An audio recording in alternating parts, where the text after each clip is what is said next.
લાંબા સમયથી અટકેલી સ્થાનિક સ્વરાજ્યની સંસ્થાની દિવાળી બાદ યોજાઈ શકે છે ચૂંટણી।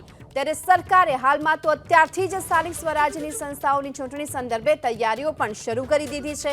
શહેરી વિકાસ વિભાગ અને પંચાયત વિભાગમાં 27% ઓબીસી અનામતના અમલીકરણની પ્રક્રિયા શરૂ કરવામાં આવી અને બંને વિભાગો તરફથી હાલ જાતિ આધારિત વસ્તીની સંખ્યાનો રિપોર્ટ તૈયાર કરાઈ રહ્યો છે। રિપોર્ટ તૈયાર કરવા માટે બંને વિભાગે વર્ષ 2011ની વસ્તી ગણતરીના આંકડાઓનો આધાર લઈ રહ્યા છે અને આગામી એક મહિનામાં આ રિપોર્ટ તૈયાર કરી રાજ્ય ચૂંટણી પંચને સોંપવામાં આવશે। વધુ વિગતો મેળવીએ સંવાદદાતા હિરેન રાજગુરુ આપણી સાથે જોડાઈ ચૂક્યા છે।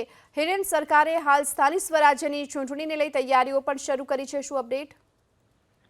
સ્થાનિક સ્વરાજ્યની સંસ્થાઓની ચૂંટણી માટે 27% ઓબીસી અનામત અમલ કરવાનું સ્વીકાર્યું છે રાજ્ય સરકારે અને એ પછીની તેની અમલવારી શરૂ થઈ છે। કારણ કે દિવાળી આસપાસ અથવા તો દિવાળી પછી ગુજરાતની અંદર મોટા પ્રમાણમાં સ્થાનિક સ્વરાજ્યની સંસ્થાઓની ચૂંટણી યોજાવાની છે, જેની શરૂઆત હવે થઈ ચૂકી છે। કારણ કે બે વિભાગ છે, શહેરી વિકાસ વિભાગ અને પંચાયત વિભાગ, આ બંનેએ આ 27% ઓબીસી અનામતની અમલવારી કરવાની છે, જેને લઈ અને જે સંસ્થાઓ છે, દાખલા તરીકે કોર્પોરેશન છે તો એ શહેરી વિકાસની અંદર આવશે, નગરપાલિકા શહેરી વિકાસની અંદર આવશે, પરંતુ જિલ્લા પંચાયત, તાલુકા પંચાયત એ પંચાયત વિભાગની અંદર આવશે। એટલે આ સંસ્થાઓની અંદર જો 27% ઓબીસી અનામત લાગુ કરવું છે તો ફરીથી જાતિ આધારિત ગણતરી કરવી પડશે અને સંસ્થા પ્રમાણે કરવી પડશે। એ માટે થઈ અને બંને વિભાગ દ્વારા હવે આ ગણતરી શરૂ કરવામાં આવી છે અને એનો આધાર વર્ષ 2011ની અંદર જે વસ્તી ગણતરી થઈ છે તે લેવામાં આવ્યો છે। કારણ કે ત્યારબાદની વસ્તી ગણતરી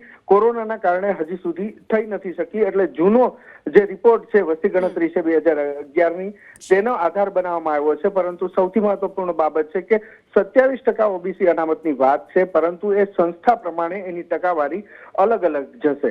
કારણ કે જે જગ્યાએ ઓબીસી સમુદાયની વસ્તી નથી તો એ જગ્યાએ 27% નહીં જાય, અથવા તો જે જગ્યાએ અન્ય એટલે કે એસસી અને એસટી સમુદાયની વસ્તી વધારે છે તો ત્યાં એ 50% અનામતનો રેશિયો જો પૂરો થઈ જાય છે તો ત્યાં 27% નહીં જાય, તેનાથી ઓછું પ્રમાણ રહેશે, ક્યાંક વધારે અને ક્યાંક ઓછું રહેશે। આ જે દુવિધા ઉભી થઈ છે એ નિવારવા માટે થઈ અને અત્યારે બંને વિભાગ દ્વારા જાતે આધારિત જે તે સંસ્થા એટલે કે જુનાગઢ મહાનગરપાલિકાની ચૂંટણી આવવાની છે તો જુનાગઢ મહાનગરપાલિકાની અંદર જે વસ્તી છે એમાં કઈ જ્ઞાતિના કઈ સમુદાયના લોકોની સંખ્યા કેટલી છે એ નક્કી કરવામાં આવી રહ્યું છે। એ જ રીતે બનાસકાંઠા જિલ્લા પંચાયતની ચૂંટણી છે તો બનાસકાંઠા જિલ્લાની અંદર કયા સમુદાયની કેટલી વસ્તી છે એની સંખ્યા નક્કી કરવામાં આવી રહી છે અને એ પ્રમાણેનો રિપોર્ટ પછી સોંપવામાં આવશે રાજ્ય ચૂંટણી પંચને।